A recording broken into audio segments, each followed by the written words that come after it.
Hello friend, स्वागत है आप सभी लोगों का अपना यूट्यूब चैनल मैथ के स्वैग में। तो फ्रेंड, इस वीडियो में हम बिहार एसएससी के 24 दिसंबर फर्स्ट शिफ्ट के मैथ में जितने भी क्वेश्चन पूछे गए थे उन सभी क्वेश्चन को हम यहाँ पे डिस्कस करेंगे। इससे पहले फ्रेंड, हमने 23 दिसंबर और 24 दिसंबर के जितने भी शिफ्ट हुए हैं उन सभी शिफ्ट का मैथ और जीए का क्वेश्चन का हम वीडियो बना चुके हैं, जिसका लिंक आपको इसी वीडियो के डिस्क्रिप्शन बॉक्स में मिल जाएगा।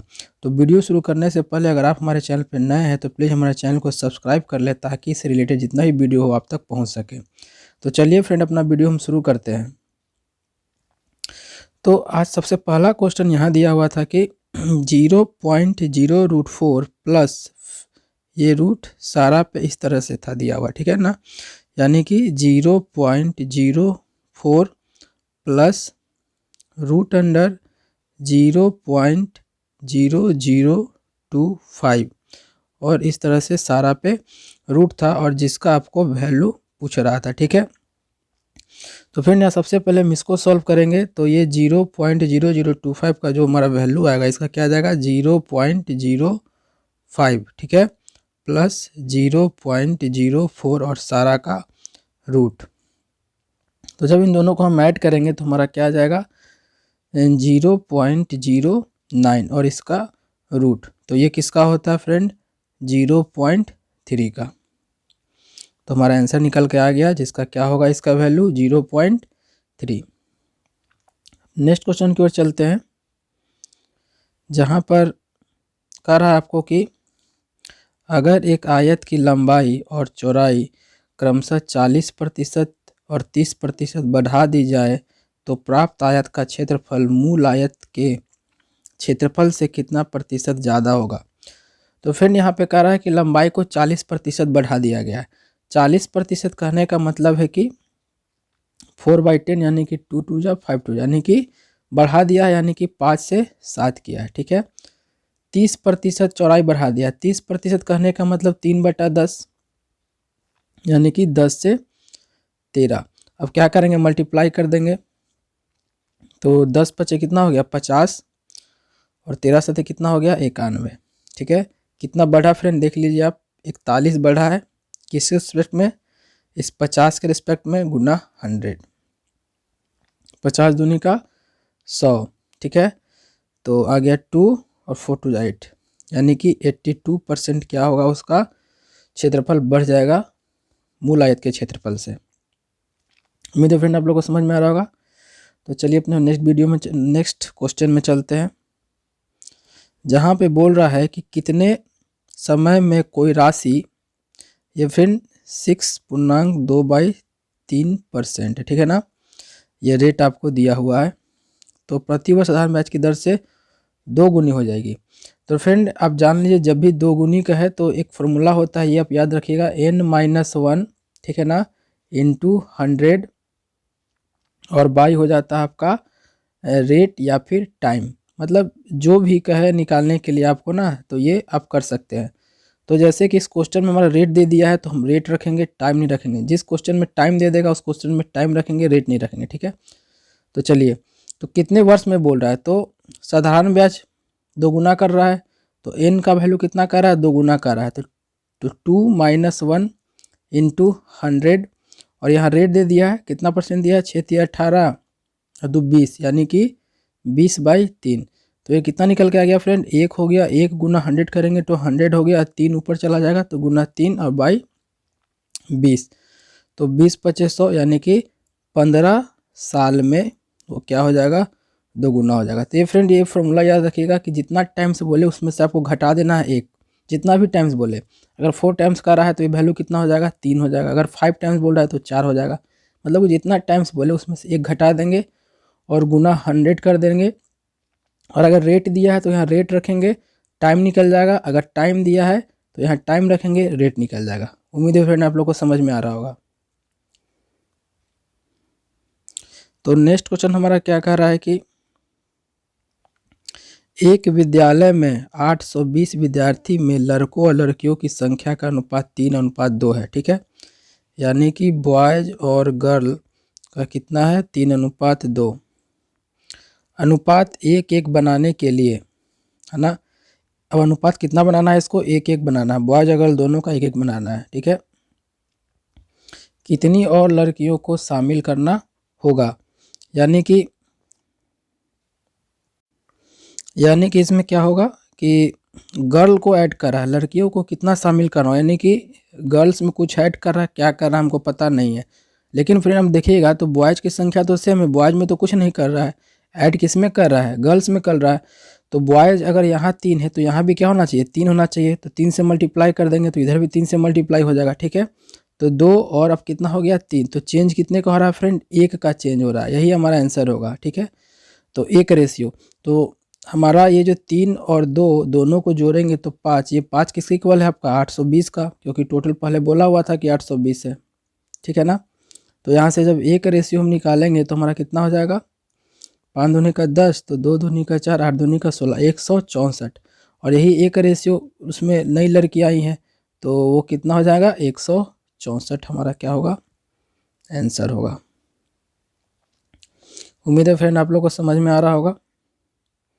तो चलिए हम नेक्स्ट क्वेश्चन की ओर चलते हैं।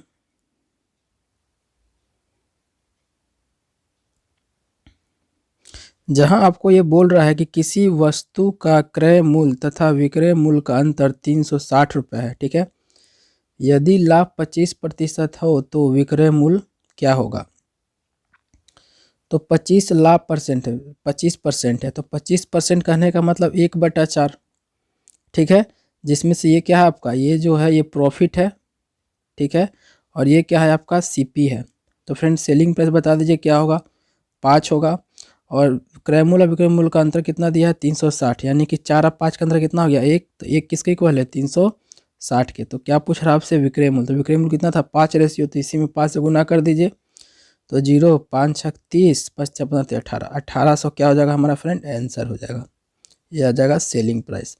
अगर कॉस्ट प्राइस बोलता तो इसी 3600 में 4 से गुना कर देते। और प्रॉफिट बोलता तो प्रॉफिट 3600 ही हो जाता, सॉरी 360 ही हो जाता। चलते हम नेक्स्ट क्वेश्चन की ओर।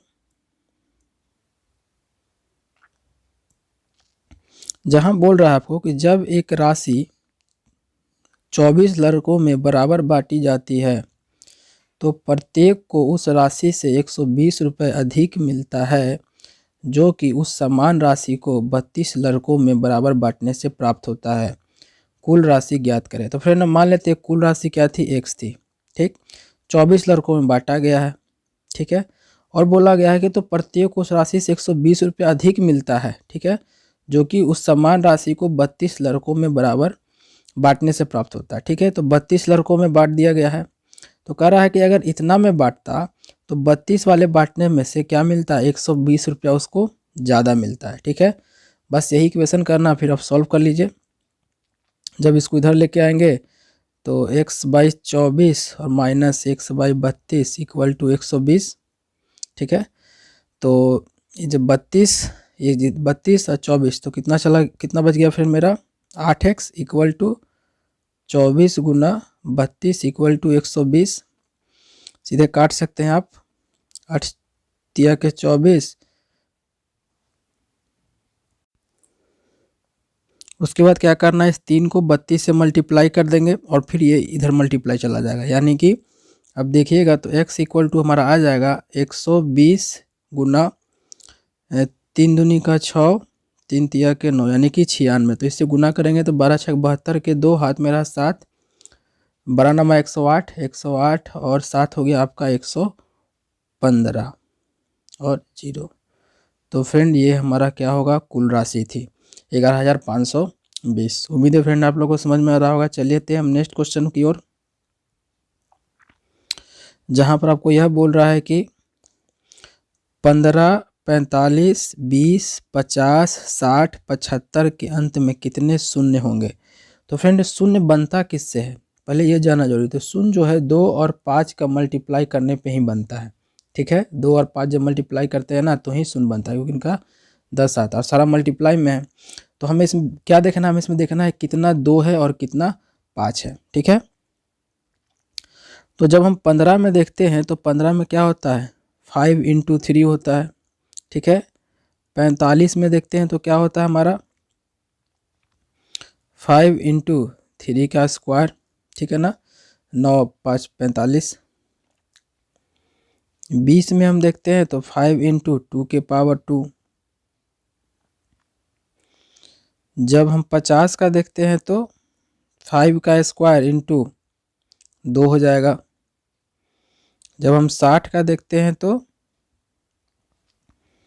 60 का क्या हो जाएगा 5 हो जाएगा इंटू 3 हो जाएगा इंटू 2 के पावर 2 हो जाएगा, ठीक है ना। 5 या 15 2 दूनी 4 15 चौके 60, ठीक है। जब 75 का हम देखते हैं तो 5 का स्क्वायर 25 और 2 3 25, ठीक है, हो गया। अब हमें क्या देखना है कि 2 कितना है 5 कितना है, तो फ्रेंड 2 देख लेते हैं कितना है। तो 2 एक यहाँ पर है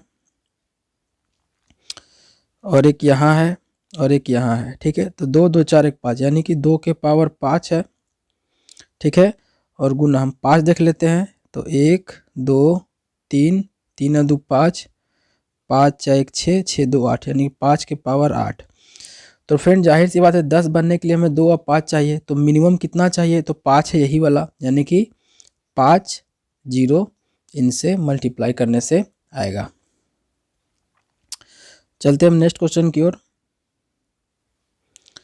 जहां आपको बोल रहा है कि 1 से 31 तक की विषम संख्याओं का योग क्या होगा, ठीक है। 1 से 31 तक के विषम संख्याओं का योग क्या होगा।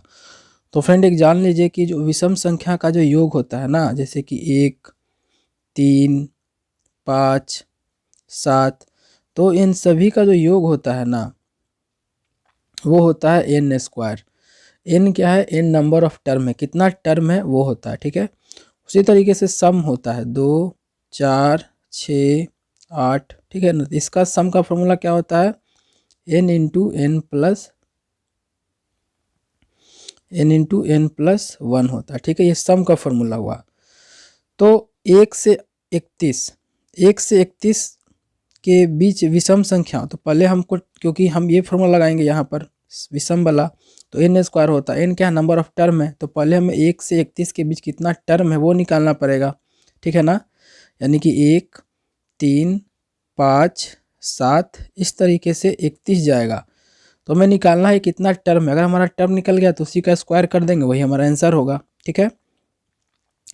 तो टर्म निकालने के लिए क्या लगाएंगे हम, एपी का फॉर्मूला लगा देंगे, है ना।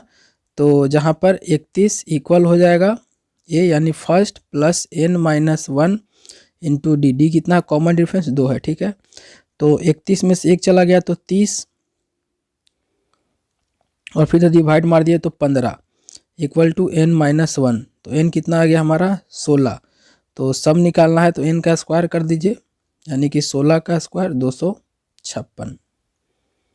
तो ये हमारा फ्रेंड क्या हो गया आंसर हो गया। उम्मीद है आप लोग को समझ में आ रहा होगा। ये फॉर्मूला यहाँ पे लगा है एपी का, ये वाला एन इक्वल होता है a plus n minus 1 into d. ये फॉर्मूला ला के हमने टर्म निकाल लिया कि कितना टर्म है उसमें। नेक्स्ट क्वेश्चन की ओर हम जहाँ चलते हैं, जहाँ आपको बोल रहा है कि ए बी सी एक साथ मिलकर प्रतिदिन 300 कमाते हैं, ठीक है ना। यानी कि ए बी और सी मिलकर कितना कमाते हैं 300 रुपये। फिर बोल रहा है जबकि ए और सी मिलकर 170, ठीक है। ए और सी, है ना, ए और सी मिलकर कितना कमा रहा है 177 रुपया, और बी और सी जो है, बी और सी मिलकर आ रहा है 162 रुपया, ठीक है। तो हम यहाँ ए और सी का जो वैल्यू हम इसमें डाल देते हैं यहाँ पर, तो यहाँ से बी निकल के आ जाएगा हमारा, यानी कि माइनस 177 कर देते हैं तो कितना निकल के आ गया 3 और 2 और 1, ठीक है। यानी बी कितना निकल के आ गया हमारा 123। बी जब 123 निकल के हमारा आ गया तो इस बी का वैल्यू हम यहाँ डाल देते हैं, तो सी निकल के हमारा आ जाएगा, घटा दीजिए तो 12 यानी कि 9, और ये कितना बच गया हमारा 5 में 2 गया 3, यानी कि 39 रुपये। सी कितना कमाएगा 39 रुपये। चलिए हम नेक्स्ट क्वेश्चन की ओर चलते हैं, जहाँ पे बोल रहा है कि 2 के पावर 8 9 और 89 से विभाजित करने पर शेषफल क्या रहेगा, यानी कि 2 के पावर 8 9 को 89 से विभाजित किया जाएगा तो क्या होगा।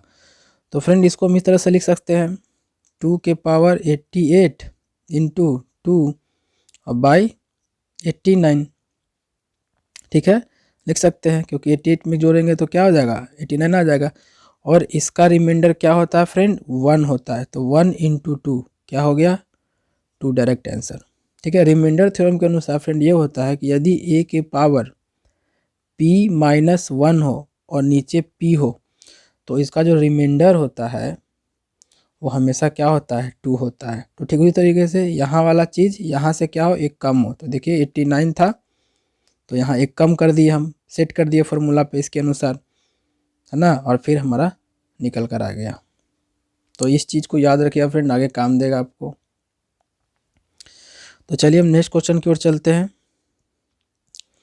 जहाँ आपको बोल रहा है कि एक कक्षा में लड़कों की संख्या लड़कियों की संख्या से दुगनी है, ठीक है ना, यानी कि जो लड़कों की जो संख्या है, बॉय का जो संख्या है वो गर्ल की संख्या से क्या है दोगुनी है।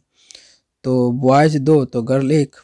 तो बोला निम्न में से कौन सी संख्या कुल संख्या नहीं हो सकती है, तो कुल क्या हो जाएगा 3 इंटू एक्स 3 इंटू समथिंग होगा, यानी कि जो भी कुल नंबर होगा वो 3 का मल्टीपल होगा, ठीक है।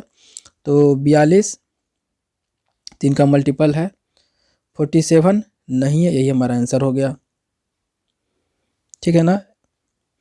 44 भी नहीं है, 48 है, यानी कि ऑप्शन में कुछ फ्रेंड गड़बड़ हो गया है ना। करा एक कक्षा में लड़कों की संख्या लड़कियों की संख्या से दोगुनी है, इनमें से कौन संख्या कुल संख्या नहीं हो सकती है, तो दोगुनी है टोटल संख्या 3 ही आएगी। तो 3 का अगर कुल संख्या है तो 3 का मल्टीपल होगा ही, इसका मतलब ये होगा, ये नहीं होगा, ये नहीं होगा और ये होगा, ठीक है। तो 2 ऑप्शन होगा जिसमें कुल संख्या नहीं हो सकती है, 47 और 44। नेक्स्ट क्वेश्चन की ओर हम चलते हैं,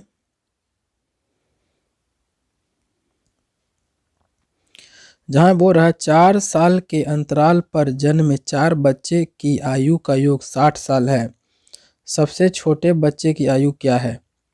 4 साल के अंतराल पर जन्मे 4 बच्चे, ठीक है, तो हम मान लेते एक का x होगा, एक का x प्लस 4 होगा, एक का x प्लस 8 होगा और एक x प्लस 12 होगा। 4 साल का अंतराल हो गया दोनों का, और योग 60 है, इन्हीं का जोड़ है 60 कर दीजिए। तो 4x हो गया प्लस, ठीक है, 8 है 4 12, 12 दूनी कितना हो गया 24 इक्वल टू 60। तो यहाँ से 4x इक्वल टू निकाले तो 60 में से 24 घटा दीजिए, तो 6 4 10 और 3 2 5 36 आ जाएगा। एक्स इक्वल कितना आ गया 9। तो क्या पूछ रहा है सबसे छोटे बच्चा कौन था, एक्स ही था, यानी कि 9 ही आंसर हो जाएगा हमारा। नेक्स्ट क्वेश्चन की ओर हम जहाँ चलते हैं अपना, जहाँ बोल रहा है कि 5 के पावर q है प्लस 3 का q है, और ये बाई मतलब इस तरह से है 5 का स्क्वायर है प्लस 3 का स्क्वायर है माइनस एक्स इक्वल टू 18, ठीक है। तो फ्रेंड इस तरह से क्वेश्चन को या तो हम 2 तरीके से बना सकते हैं, या तो आप क्या कीजिए 15 का क्यू निकाल दीजिए, टोटल 3 का क्यू निकाल दीजिए, दोनों को ऐड कर दीजिए, फिर 18 से काटिए, फिर ऐसे ऐसे करके अपना आगे की ओर सॉल्व कीजिए कैलकुलेशन करके। हम एक और तरीका से इसको बना देते हैं, हमें पता है कि ए क्यू प्लस बी क्यू का जो फॉर्मूला होता है वो क्या होता है ए प्लस बी ब्रैकेट में a square plus b square minus a b, ठीक है, ये फॉर्मूला हम जानते हैं।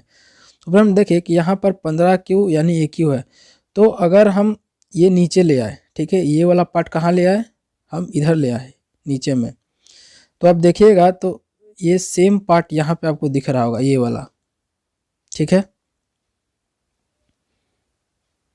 और जब इस टोटल ये दोनों पार्ट को जब हम नीचे ले आते हैं इस तरीके से, ठीक है ना, इस तरीके से जब हम इस तरीके से लेके आ गए a square plus b square minus a b, ठीक है, तो इधर क्या बचेगा इधर 1 बचेगा, यानी कि 18 को जब हम यहाँ ले आते हैं नीचे में, ठीक है, 18 को ये 18 को कहाँ ले आए हम यहाँ पे ले आए इसके मल्टीपल में यहाँ पर, तो यहाँ 1 बचेगा, तो हमारा सेम टू सेम ये फॉर्मेट आ जाएगा, ठीक है।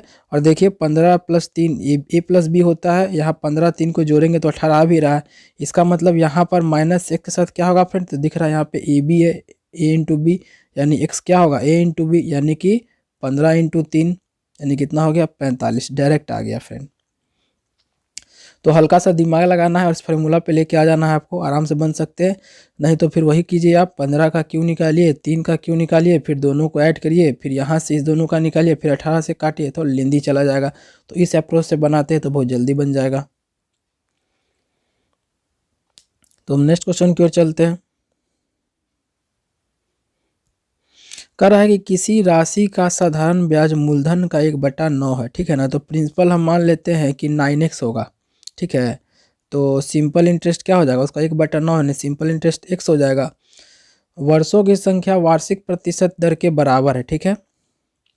यानी कि फॉर्मूला लगा देते हैं हमेशा का, x बराबर है 9x इंटू, और जो टाइम है वो रेट के बराबर है, तो r into r by 100, x cut गया तो आर स्क्वायर यहाँ से क्या निकल के आ गया, आर स्क्वायर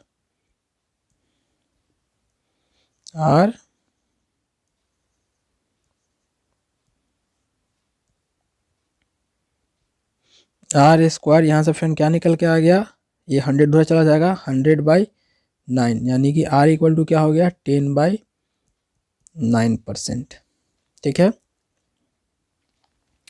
चलिए अपने नेक्स्ट क्वेश्चन को हम चलते हैं। जहां बोल रहा है कि एक परिवार में 5 सदस्यों की आयु का योग 124 वर्ष है। यदि बच्चे की आयु का अनुपात 3:4 है तथा उनके माता पिता के आयु का योग इतना है, तो सबसे छोटे बच्चे की आयु ज्ञात करें। तो 5 सदस्य फ्रेंड, ठीक है ना, जिसमें 3 बच्चा है, 3 4 5 उनका आयु का अनुपात दिया, ठीक है। तो हम मान लेते हैं चिल्ड्रेन 1 है, चिल्ड्रेन 2 और चिल्ड्रेन 3, और इसमें है मदर और फादर, इन सभी का योग कितना दिया 124 दिया है, ठीक है। और उनमें कह दिया है कि माता और पिता का आयु का योग कितना 76, यानी माता आयु पिता कितना 76। अगर 76 इसमें से हम घटा दे तो सिर्फ किसका निकलेगा, दोनों तीनों चिल्ड्रेन का, ठीक है ना। तो 8 6 14 और 11 में से तो 4 48, जो 48 किसका है, तीनों बच्चे का आयु का सम है। और तीनों बच्चों का अनुपात कितना दिया है, 3 3 दिया है, 4 दिया है और 5 दिया है। यानी अगर तीनों को हम जोड़ दें तो 5 4 9 और 9 3 12, ये 12 किसके इक्वल होगा, 48 के इक्वल होगा। तो एक रेशियो कितना निकल गया हमारा 4। तो पूछ रहा है सबसे छोटे बच्चे का, तो छोटे बच्चे का 3 यानी कि 12 है। सबसे छोटे बच्चे का आयु क्या है, सबसे 12, और सबसे बड़े बच्चे का आयु क्या हो जाएगा 20। चलिए हम नेक्स्ट क्वेश्चन की ओर चलते हैं। जहां आपको बोल रहा है कि p के किस मान के लिए संख्या 4 5 5 8 9 p6 8 से विभाजित है। तो फ्रेंड आपको पता है कि 8 से विभाजित होने के लिए किसी भी संख्या का लास्ट 3 डिजिट जो है वो क्या होना चाहिए, 8 से विभाजित होना चाहिए। बस हमें लास्ट का 3 डिजिट ही देखना है 8 के विभाज्य के लिए। तो लास्ट का 3 डिजिट देखिएगा तो कौन है, 8 9 p6, 9 p और 6 है। हमें इसी को 8 से विभाजित करवाना है। तो p के क्या रखे कि 8 से विभाजित हो जाए, तो हम 1 से लगा देते हैं, 1 आ गया। फ्रेंड लास्ट देखिए 6 है, ठीक है। पूरा कटने के लिए तो हम देखेंगे 8 के टेबल में कितना मरते में 6 आता है, तो आप देखिएगा तो 8 से 56 होता है, ठीक है। 7 मरते यानी कि कटेगा, कन्फर्म है। तो आपको इस तरीके से p का वैल्यू रखना है कि नीचे में क्या है 56 है, 5 आए कटने पे। तो बताइए क्या रख दे हम, अगर p का वैल्यू हम 3 रखते हैं, अगर p का वैल्यू क्या रख देते हैं हम 3, तो 3 यहाँ हो जाएगा। p का वैल्यू जो है हमने कितना रखा है 3 रखा है। तो p का वैल्यू अगर 3 रखें तो एक मर्दे फिर से लगेगा, तो कितना आ गया 5, अब 6 उतर गया और 8 समझा 56 हमारा कट गया इजी तरीके से। यानी कि p का वैल्यू कितना होगा फ्रेंड 3 है। तो इस तरीके से आप सोच सकते हैं और आसानी से जल्दी बना सकते हैं, ठीक है। अगर ऑप्शन दिया है तो और जल्दी बन जाएगा। तो चलिए हम अपने नेक्स्ट वीडियो की ओर चलते हैं। जहां आपको बोल रहा है कि दो रेलगाड़ी ए और बी से शुरू होती है, ठीक है, तथा क्रमशः बी तथा ए की तरफ जा रही है। उनकी चाल क्रमशः 80 किलोमीटर प्रति घंटा 95 किलोमीटर प्रति घंटा है। जब दोनों मिलती है तो यह पाया जाता है कि एक रेलगाड़ी दूसरे रेलगाड़ी से 165 किलोमीटर ज़्यादा दूरी तय की है। ए और बी के बीच की दूरी ज्ञात करें, ठीक है। तो फिर मान लेते हैं कि यहाँ से यहाँ, ठीक है, यहाँ ए स्थान है कोई और यहाँ बी स्थान है कोई, ठीक। और इधर से कोई एक रेलगाड़ी चल रहा है जिसका स्पीड क्या है 80 किलोमीटर पर आवर है, और इधर से कोई रेलगाड़ी चल रहा है जिसका स्पीड 95 किलोमीटर पर आवर है, ठीक है। अब कह रहा है कि एक रेलगाड़ी, दोनों में से एक रेलगाड़ी जो है जो 165 किलोमीटर जो है दूसरे से ज़्यादा चल जाती है। तो फ्रेंड जिसका स्पीड ज़्यादा है वही ज़्यादा डिस्टेंस कवर कर पाएगा, ठीक है। तो हम मान लेते हैं जो 80 किलोमीटर प्रति घंटा चल रहा था वो इतना दूरी ट्रैवल किया, ठीक है, x किलोमीटर। कितना किलोमीटर? x किलोमीटर दूरी ट्रैवल किया है, x किलोमीटर दूरी ट्रैवल किया है। तो यहाँ से यहाँ जो दूरी बचा वो 95 वाला चलेगा, यानी कि ये x से 165 ज़्यादा चलेगा, यानी कि x प्लस 165 किलोमीटर, ठीक है। तो टाइम तो दोनों सेम ही लगेगा, जितना समय में ये ट्रैवल करेगा x किलोमीटर उतना ही समय में ये x प्लस 165 किलोमीटर दूरी तय करेगा। तो हम क्या करेंगे, टाइम इक्वल कर देंगे, यानी कि हम लिख सकते हैं x बाई, क्या लिख सकते हैं हम, x by 80 kilometre per hour equal होगा x plus 165 kilometre per hour के बाई 95, क्योंकि ये भी टाइम है हमारा और ये भी टाइम है, क्योंकि टाइम तो दोनों सेम ही लगेगा। तो आइए काटते हैं इसको, 19 बचे और इसको 16 बचे, क्रॉस मल्टीप्लिकेशन। तो 19x equal to 16x plus 165 गुना 16, ठीक है। हम काटते नहीं है ना, 19 में से 16 गया तो कितना बचा, 3x इक्वल टू 165 गुना 16, ठीक है। 3 से 1 कट जाएगा, 55 मरते, तो x इक्वल कितना आ गया, 16 को 55 से मल्टीप्लाई कर दीजिए, 16 5 80 के जीरो हाथ में रहा 8, 16 5 80 और 88, तो x कितना आ गया 88। तो याद रखिएगा फ्रेंड, ये ए बी के बीच की कुल दूरी नहीं है, ये सिर्फ x का वैल्यू आया है। कुल दूरी क्या होगा आपका, कुल दूरी ये वाला x प्लस 165 और x को जब ऐड करेंगे वो होगा, यानी कि 2x प्लस 165, ये है क्या आपका टोटल डिस्टेंस ये है, ठीक है। तो इसको जब हम 2 से मल्टीप्लाई करेंगे तो कितना आ जाएगा हमारा 0, 8 दूनी का 16, 8 दूनी का 16 1 17, यानी कि 1760 में वो क्या जोड़ देना है 165।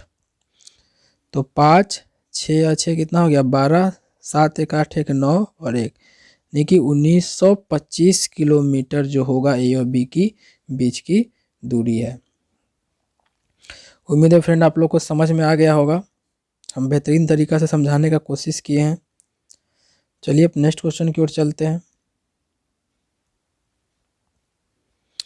जहां आपको बोल रहा है कि 7 7 2 1 7 में क्या घटाया जाए कि वह संख्या 9 से विभाजित हो जाए। तो फ्रेंड आप लोगों को पता होगा कि 9 से विभाजित होने के लिए जितने जो डी दिया है उस सभी को क्या कर देना है, सम कर देना है। अगर वो सम 9 से विभाजित है तो इसका मतलब वो नंबर भी 9 से विभाजित होगा। तो आइए जोड़ देते हैं, 7 और 7, 3 7 है तो 7 क्या हो गया 21, 21 और 1 हो गया 22, अब 22 और 2 हो गया 24, ठीक है।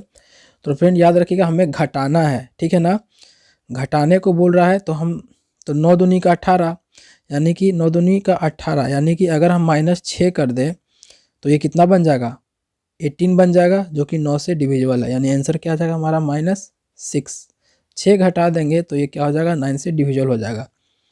अगर फ्रेंड जोड़ने को बोलता तो क्या करते हम, तो 27 होता, यानी कि जोड़ने को बोलते तो +3 करते हम, तो 27 बन जाता, जो कि 27 क्या है 9 से डिविजिबल है। तो दोनों देख लीजिए, घटाने को बोला तो -6 घटाएंगे, अगर जोड़ने को बोलता तो +3 करते। उम्मीद है फ्रेंड आप लोग को समझ में आ रहा होगा। तो फ्रेंड ये हमारा क्वेश्चन हो गया है यहाँ पर ख़त्म, यानी कि हमने 24 दिसंबर के फर्स्ट शिफ्ट में जितने भी मैथ के क्वेश्चन पूछे गए थे उन सभी को हमने यहाँ पर डिस्कस कर चुके हैं। तो फ्रेंड अगर इससे रिलेटेड कोई भी अगर आपको डाउट हो, है ना, किसी भी प्रकार का कोई डाउट हो आपको या मैथ में कोई सवाल आपसे को पूछना हो, तो आप हमारे टेलीग्राम चैनल ज्वाइन कर सकते हैं, जिसका लिंक आपको इसी वीडियो के डिस्क्रिप्शन बॉक्स में दिया गया है। वहाँ पे आप किसी भी तरह का डाउट को हमसे पूछ सकते हैं, शेयर कर सकते हैं, हम ज़रूर उसका रिप्लाई करेंगे। अगर आप हमारे चैनल पे नए हैं तो प्लीज़ फ्रेंड हमारे चैनल को सब्सक्राइब कर लें, ताकि इस रिलेटेड आने वाले जितने भी वीडियो हो आप तक जल्द से जल्द पहुंच सके।